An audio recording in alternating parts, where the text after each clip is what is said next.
అందరికి నమస్తే. Welcome to TR TV. నేను మీ తిరుపతి. కాంగ్రెస్ అధిష్టానం దెబ్బకు తెలంగాణ రాష్ట్ర ముఖ్యమంత్రి రేవంత్ అన్న పరుగులు తీస్తున్నాడు. నిన్న రేవంత్ అన్న ఆసిఫాబాద్లో భారీ బహిరంగ సభ పెట్టిండు. ఆ సభలో రేవంత్ అన్న గదే పాత డైలాగులు, గవే పాత ముచ్చట. 6 గ్యారెంటీలు ఇస్తున్నాం, 420 హామీలు ఇస్తున్నాం, తెలంగాణ రాష్ట్రాన్ని అభివృద్ధి చేసినాం, కేసీఆర్ కంటే మెరుగైన పరిపాలన అందిస్తున్నాం, మెడికల్ కాలేజీలు పట్టుకొస్తున్నాం, కొత్త స్కూళ్ళు కడుతున్నాం, రోడ్లు ఎత్తున్నాం, పెన్షన్లు ఇస్తున్నాం, గివే ముచ్చట చెప్పుకుంటూ వచ్చిండు. డబుల్ బెడ్రూమ్, ఇంకో 2500 డబుల్ బెడ్రూమ్లు ఇస్తున్నాం అని చెప్పి రేవంత్ అన్న నిన్న రకరకాల డైలాగులు కొట్టేటటువంటి కార్యక్రమం చేసిండు. ఇప్పుడు రేవంత్ రెడ్డి నియోజకవర్గాలలో, జిల్లాలలో పర్యటన చేయబోతున్నాడు. కారణం ఏంది? రేవంత్ అన్నకు సీన్ మొత్తం అర్థమైపోయింది. కాంగ్రెస్ అధిష్టానం రేవంత్ రెడ్డికి 6 నెలల టైం ఇచ్చారు. 6 నెలల్లో మీ పైన ఉన్నటువంటి వ్యతిరేకత మొత్తం బొడగొట్టుకోవాలని చెప్పి రేవంత్ రెడ్డికి చెప్పారు. ఇక రేవంత్ రెడ్డి దగ్గర ఉన్నటువంటి ఒకే ఒక్క ఆప్షన్, నియోజకవర్గాలలో తిరగాలి, జిల్లాలలో తిరగాలి. ఇప్పుడు జనాలు ఏమంటుర్రు? గెలిచిన కాంచెల్లి రేవంత్ రెడ్డి ఒక్కసారి కూడా మా నియోజకవర్గానికి రాలేదు, ఒక్కసారి కూడా రేవంత్ రెడ్డి మా జిల్లాకు రాలేదు, ఒక్కసారి కూడా రేవంత్ రెడ్డి మా ఊళ్ళే కనబడలేదు అని చెప్పి చాలామంది జనాలు చెప్తున్నటువంటి మాట. అయితే రేవంత్ రెడ్డి ఇప్పుడు ఏం చేస్తున్నాడు? నియోజకవర్గాలలో, జిల్లాలలో పర్యటన చేస్తే జనాలు మొన్ననే రేవంత్ రెడ్డి మా ఇంటికి వచ్చి పోయిండు, మొన్ననే రేవంత్ రెడ్డి మా ఊరికి వచ్చి పోయిండు, మొన్ననే రేవంత్ రెడ్డి మా కాన్స్టిట్యున్సీకి వచ్చి పోయిండు, మొన్ననే రేవంత్ రెడ్డి మా జిల్లాకు వచ్చి పోయిండు అని చెప్పి జనాలు అనుకుంటారు కాబట్టి రేవంత్ రెడ్డి ఇప్పుడు జిల్లాల పర్యటన చేస్తున్నాడు. ఇప్పుడు రేవంత్ రెడ్డి ఇంకోటి ఏం చెప్తున్నాడు తెలుసా? ఎమ్మెల్యేల దగ్గర నుండి రేవంత్ రెడ్డి కొంత సమాచారం సేకరిస్తున్నాడు. ఏమని? ఆ నియోజకవర్గాలలో ఏం సమస్యలు ఉన్నాయి, ఆ జిల్లాలలో ఏం సమస్యలు ఉన్నాయి అనేది రేవంత్ రెడ్డి సమాచారం తెప్పించుకొని ఆ నియోజకవర్గంలో భారీ బహిరంగ సభ పెట్టి రేవంత్ రెడ్డి మాట్లాడుతున్నటువంటి సమయంలో ఏం చేస్తారంటే చెప్తారన్నట్టు, పలానూరులో మోరి లేదు, మోరి కట్టిస్తాం, పలానూరులో బ్రిడ్జ్ లేదు, బ్రిడ్జ్ కట్టిస్తాం, పలానూరులో నీళ్ళకి ఇబ్బంది అవుతుందట, ఒక వాటర్ ట్యాంక్ వేపిస్తా, పలానూరులో రోడ్డు లేదట, రోడ్డు వేపిస్తా, ఇట్లా రేవంత్ రెడ్డి చెప్తాడు. జనాలు ఏమనుకుంటారు? మా ఊళ్ళే రోడ్డు లేనటువంటి సంగతి కూడా ముఖ్యమంత్రికి తెలుసా, మా ఊళ్ళే వాటర్ లేని సంగతి కూడా రేవంత్ రెడ్డికి తెలుసా, మా ఊళ్ళే స్కూల్ లేని సంగతి కూడా రేవంత్ రెడ్డి తెలుసా? జనాలు పర్సన్ కావాలి. రేవంత్ రెడ్డి ఫస్టే తెలుసుకుంటాడు అసలు ఎక్కడ ఏం లేవు, ఏం కథ అనేది తెలుసుకుంటాడు. ఆ తర్వాత రేవంత్ రెడ్డి ఇవన్నీ చెప్తాడు. జనాలు పర్సన్, రేవంత్ రెడ్డికి ఇవన్నీ ఎట్లా తెలుసు అని చెప్పి. అంటే రేవంత్ రెడ్డి మా ఊరు గురించి పట్టించుకుంటున్నాడు, మా వర్గం గురించి పట్టించుకుంటున్నాడు అని చెప్పి జనాలు అనుకోవాలి. అందుకే ఇక రేవంత్ రెడ్డి రకరకాల ప్లానింగ్లు చేస్తున్నాడు. ఏం లేదు, రేవంత్ రెడ్డికి ఉన్నటువంటి బాధ ఒకటే, 6 నెలల్లో ఖచ్చితంగా మంత్రులను మార్చబోతున్నారు, ముఖ్యమంత్రిని కూడా మార్చబోతున్నారు అనేటటువంటి సమాచారం రేవంత్ రెడ్డికి వచ్చింది. ఇక రేవంత్ రెడ్డి ఆయన పైన ఉన్నటువంటి వ్యతిరేకత ఆయన బొడగొట్టుకోవాలి. అట్లనే ప్రభుత్వం పైన తీవ్రమైనటువంటి వ్యతిరేకత ఉన్నది, ఆ వ్యతిరేకతను రేవంత్ రెడ్డి ఓడగొట్టుకోవాలంటే ఏం చేద్దాం? నియోజకవర్గాలలో తిరుగుదాం, జిల్లాలలో పర్యటన చేద్దామనే ఆలోచనతో ఇప్పుడు నాట్ ఓన్లీ ఆసిఫాబాద్, నిన్న ఆసిఫాబాద్లో భారీ బహిరంగ సభ పెట్టిండు. ఆసిఫాబాద్లో మాత్రమే కాదు, 33 జిల్లాలు 119 నియోజకవర్గాలలో రేవంత్ రెడ్డి భారీ బహిరంగ సభలు పెట్టబోతున్నాడు.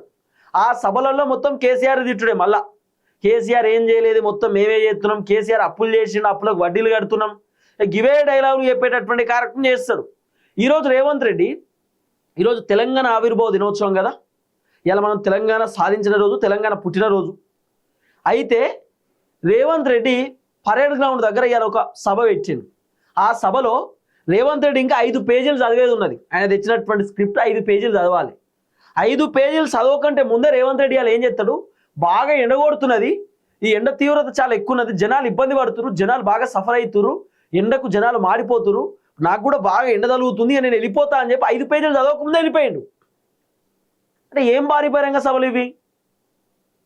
గా సభ ఏదో పొద్దుగాల తెల్లవారుజామున పెట్టవచ్చు కదా, మంచిగా చల్లగా ఉన్నప్పుడే. 6 గంటలు పెడితే అయిపో కదా, 6, 7, 8 గంటల వరకు అర్థమవుతుండే సభ. మిట్ట మధ్యాహ్నం సభ పెట్టి మరి ఎవరు క్యాన్సిల్ చేయమన్నారు? ఇప్పుడు 10 గంటలకు బాగా ఎండ కొడుతుందట రేవంత్ అన్నకు. అంటే తెలంగాణ కంటే ఎక్కువనా ఎండ? తెలంగాణ కోసం పోరాటం చేసిన వాళ్ళకంటే ఎక్కువనా ఎండ? మన రేవంత్ అన్న పర్ఫార్మెన్స్ గట్టి ఉంటుంది. ఇక రేవంత్ అన్న మాత్రం నియోజకవర్గాలలో గట్టిగా తిరుగుతున్నాడు, బలంగా తిరుగుతున్నాడు. రేవంత్ రెడ్డి ఎందుకు కాన్స్టిట్యున్సీల బాట పడుతున్నాడు తెలుసా? కేసీఆర్ బస్సు యాత్ర చేయబోతున్నాడు. కేసీఆర్ ఆల్రెడీ బస్సు తయారు చేయించిండు. ఆ యాత్రకు సంబంధించిన టైటిల్ కూడా అనౌన్స్ చేయబోతున్నారు. ఏదో జైత్య యాత్ర అని అంటున్నారు, లేకపోతే విజయ యాత్ర అని అంటున్నారు, లేకపోతే పోరాట యాత్ర అని అంటున్నారు, లేకపోతే ప్రజాయాత్ర అని అంటున్నారు, ప్రజా సమస్య యాత్ర అని అంటున్నారు. ప్రజా పరిష్కార యాత్ర అని చెప్పి కేసీఆర్ రకరకాల టైటిల్స్ చెప్తున్నారు. కాబట్టి కేసీఆర్ ఇప్పుడు బస్ యాత్ర చేయబోతున్నాడు. ఆ తర్వాత కేటీఆర్ పాదయాత్ర చేయబోతున్నాడు. తీన్మార్ మల్లన్న పాదయాత్ర చేయబోతున్నాడు. ఇట్లా మాట్లాడుకుంటూ పోతే చాలామంది లీడర్లు పాదయాత్రలు, బస్సు యాత్రలు, వాహన యాత్రలు చేయబోతున్నారు. ఎట్లయినా వీళ్ళు యాత్రలు చేస్తారు అనేటటువంటి ఉద్దేశంతో రేవంత్ రెడ్డి ఇప్పుడు నియోజకవర్గాలలో పర్యటన చేస్తున్నాడు. పర్యటన చేసి భారీ బహిరంగ సభలు పెడుతున్నాడు. రీజన్ ఏంది? రేవంత్ రెడ్డికి మొత్తం అర్థమైపోయింది కథ. వీళ్ళందరూ పోయి కాంగ్రెస్ గవర్నమెంట్ గురించి చెప్తారు. కాంగ్రెస్ ప్రభుత్వం వచ్చిన తర్వాత 3,57,000 కోట్ల రూపాయలు అప్పు చేసిండు రేవంత్ రెడ్డి. ఇప్పటిదాకా మీకు ఏమి ఇచ్చిండు? 2,500 మహిళలకి ఇవ్వలేదు, 4,000 రూపాయల పెన్షన్ ఇవ్వలేదు. రేవంత్ రెడ్డి ఇందిరమ్మ ఇండ్లు చక్కగా ఇవ్వలేదు, రేషన్ కార్డులు చక్కగా రాలేదు, 500 రూపాయల గ్యాస్ సిలిండరు రాలేదు. ఇవన్నీ రేవంత్ రెడ్డి ఇవ్వలేదు, తులం బంగారం కూడా రాలేదని చెప్పి ఖచ్చితంగా కాంగ్రెస్ ప్రభుత్వం గురించి ఈ లీడర్లు అందరూ నియోజకవర్గాలలో ఎక్స్ప్లెయిన్ చేస్తారు, జిల్లాలలో ఎక్స్ప్లెయిన్ చేస్తారు. వీళ్ళకంటే ముందు నేనే పోవాలనేటటువంటి ఆలోచనతోటి ఇప్పుడు రేవంత్ రెడ్డి పోతున్నాడు. పోయి రేవంత్ రెడ్డి చెప్పాల్సిన అన్ని చెప్తాడు.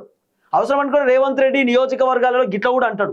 రేపో మాపో కేసీఆర్ బయటకు వస్తారట, కేటీఆర్ పాదయాత్ర చేస్తారట. 10 సంవత్సరాలు ముఖ్యమంత్రి ఉన్నప్పుడు కేసీఆర్ ఏం చేసిండు? ఒక్కసారైనా బయటకు వచ్చిండా? కేటీఆర్ పాదయాత్ర అట. కేటీఆర్ ఏమిటి పాదయాత్ర చేస్తుండు? తెలంగాణను మొత్తం దోసుక తిన్నందుక, తెలంగాణను మొత్తం కథం చేసినందుక గిసోంటి మాటలు కూడా రేవంత్ రెడ్డి మాట్లాడతాడు ఇప్పుడు నియోజకవర్గాలలో. ఏం లేదు, జనాలను రెచ్చగొట్టాలి, బీఆర్ఎస్ పార్టీని మళ్ళీ బొందబెట్టాలి, బీఆర్ఎస్ పార్టీ మళ్ళీ అధికారంలోకి రాకుండా చేయాలనేటటువంటి ప్రయత్నాలలో రేవంత్ రెడ్డి ఉన్నాడు. ఆ ప్రయత్నంలో భాగంగానే ఇప్పుడు నియోజకవర్గాలలో పర్యటన చేస్తున్నాడు, జిల్లాలలో పర్యటన చేస్తున్నాడు. కాంగ్రెస్ ప్రభుత్వం పైన జనాలు మళ్ళా పాజిటివ్ రావడానికి రేవంత్ రెడ్డి విశ్వ ప్రయత్నాలు చేస్తున్నాడు. ఇప్పుడు already Revanth Reddy 99 days action plan అని పెట్టిండు. మీకు ఐడియా ఉండే ఉంటుంది. ఈ 99 డేస్ యాక్షన్ ప్లాన్ ఏందట అంటే 99 రోజులలో ప్రజల సమస్యలన్నీ పరిష్కారం చేస్తున్నాడు రేవంత్ రెడ్డి. ఆ 99 డేస్ యాక్షన్ ప్లాన్లో ఊరికి గ్రామ పంచాయతీకి లీడర్లను పంపించి ఊళ్ళో ఉన్నటువంటి సమస్యలన్నీ కూడా రేవంత్ రెడ్డి తెలుసుకునేటటువంటి కార్యక్రమం చేసిండు. చాలా దరఖాస్తు పేపర్లు రేవంత్ రెడ్డికి వచ్చినాయి.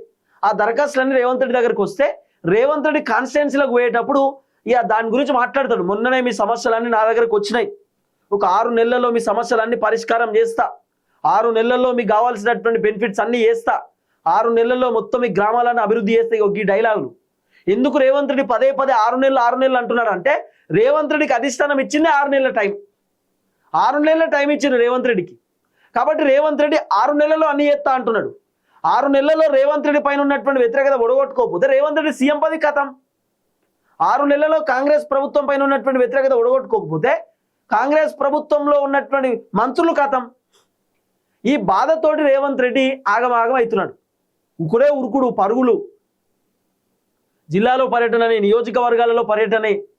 ఇప్పుడు అవసరం అనుకుంటే రేవంత్ రెడ్డి సమస్యలు ఉన్నటువంటి గ్రామాలలో పోతారట.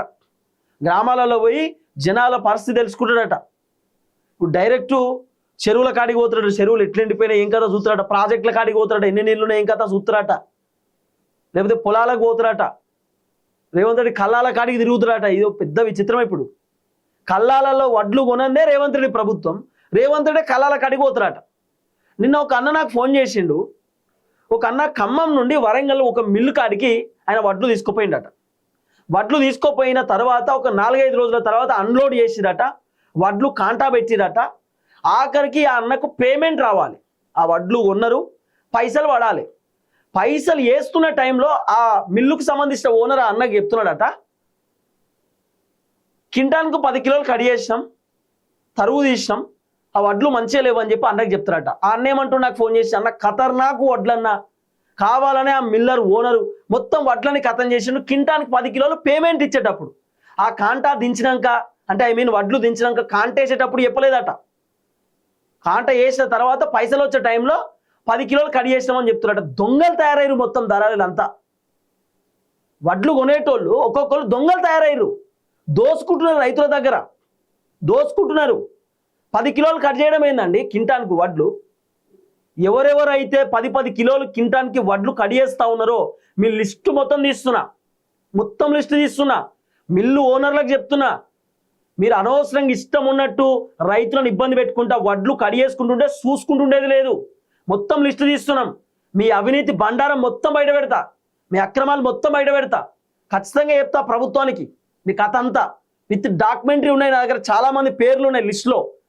హన్మకొండ మిల్లర్లు, వరంగల్ మిల్లర్లు, జనగాం మిల్లర్లు, కరీంనగర్ మిల్లర్లు, ఖమ్మం మిల్లర్లు, మీ మిల్లులో ఏం జరుగుతుందో, మీరు వడ్లు ఎంతగానో కడిగేస్తారు, ఎంత అరాచకం సృష్టిస్తున్నారు, మీరు చేస్తున్న కథ ఏందనేది నా దగ్గర డేటా ఉంది, మొత్తం బయట పెడితే చెప్తున్నా నేను. రైతులను ఇబ్బంది పెడితే మాత్రం చూసుకునే పరిస్థితి లేదు. ఎందుకంటే చాలామంది మిల్లు ఓనర్లు అసలు ఘోరంగా తయారయ్యారు, దోసుకుంటున్నారు రైతుల దగ్గర మొత్తం వడ్లు ఎక్కడికక్కడ పైసలు కథం చేస్తారు. 10 కిలోలు వడ్లు కడిగేయడం ఏందండి నాకు అర్థం కాదు. వాళ్ళు పంట పండించి కష్టపడి మిల్లర్లకు తెస్తే ఆ మిల్లు ఓనర్లు ఇష్టమైన కడిగేస్తారు. ఏం తమాషిది, చూసుకుంటూ ఉండమని చెప్తున్నా నేను. రేవంత్ రెడ్డి కూడా ఇప్పుడు ఏదో కళ్ళల కాడ తిరుగుతున్నాడు. నువ్వు కళ్ళల కాడ తిరుగుడు బంద్ చేసి మిల్లు కాడ తిరుగు, మిల్లుల కాడ తిరుగుతుంది, వెళ్తుంది మొత్తం డేటా నీకు.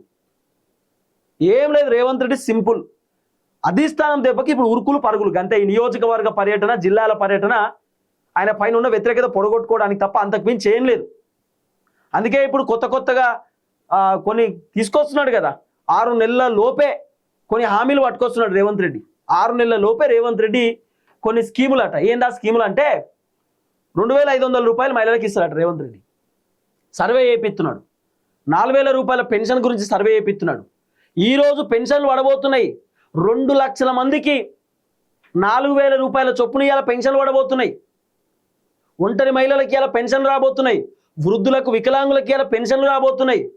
భర్త చనిపోయినటువంటి మహిళలకి ఈరోజు పెన్షన్లు రాబోతున్నాయి. విడాకులు ఇచ్చినటువంటి మహిళలు ఉంటారు కదా, ఒంటరి మహిళలు, వాళ్ళకు కూడా పెన్షన్లు రాబోతున్నాయి. ఇలా రేవంత్ రెడ్డి పెన్షన్లు ఇవ్వబోతున్నారు. కారణం ఏంది? రేవంత్ రెడ్డి ఇవన్నీ ఎందుకు చేస్తున్నాడు? రీజన్ ఏంటంటే వ్యతిరేకత బొడగొట్టుకోవాలి. ఇప్పుడు రేపో మాపో రైతు బంధు కూడా రిలీజ్ చేస్తాడు. రైతు బంధుతో పాటు పంట బోనస్ కూడా రేపో మాపో రిలీజ్ చేస్తాడు. ఆల్రెడీ రిటైర్డ్ ఎంప్లాయీస్కి 2000 కోట్ల రూపాయల పెన్షన్లు వేయేటటువంటి పైసలు కూడా రిలీజ్ చేసిండు. రేవంత్ రెడ్డికి ఉన్నటువంటి భయం ఒకటే, ఎక్కడ నన్ను దించేస్తారు. కుర్చీ టెన్షన్ పట్టుకున్నది రేవంత్ రెడ్డి ఏం తెలంగాణ ప్రజలపైన ప్రేమతోటో, తెలంగాణ ప్రజలపైన ఉన్నటువంటి గౌరవంతో ఇవన్నీ ఇప్పుడు ఏం విడుదల ఎత్తలేడు. కేవలం తన కుర్చీ కాపాడుకోవడానికి, ప్రభుత్వంలో ఆయన ముఖ్యమంత్రి హోదాలో ఉండడానికి రేవంత్ రెడ్డి విశ్వ ప్రయత్నాలు చేస్తున్నాడు గంతే, అంతకు మించి ఏం లేదు. దయచేసి వీడియో అందరూ షేర్ చేయండి, చూద్దాం ఏం జరగబోతుందో. రేవంత్ రెడ్డి జిల్లాల పర్యటన, నియోజకవర్గాల పర్యటన ఎక్కడ దాకా పోతుంది, ఏం కథ అనేది ముందు వేచి చూడాల్సినటువంటి అవసరం ఉంటుంది. ఒకటే రీజన్, కేసీఆర్ బస్సు యాత్ర చేస్తున్నాడు. కేసీఆర్ యాత్ర చేస్తే రేవంత్ రెడ్డికి ఇబ్బంది అవుతుంది. కాబట్టి కేసీఆర్ కంటే ముందే రేవంత్ రెడ్డి పర్యటనలు చేస్తే అక్కడ కేసీఆర్ గురించి చెప్పొచ్చు. కేసీఆర్ ఇప్పుడు బయటకు వచ్చి మీకు అబద్ధాలు చెప్తాడు, కేసీఆర్ మాటలు నమ్మకండి అని చెప్పి ముందే రేవంత్ రెడ్డి చెప్తారు అన్నట్టు. చూద్దాం. అందరికి నమస్తే, థ్యాంక్ యూ సో మచ్. జై తెలంగాణ.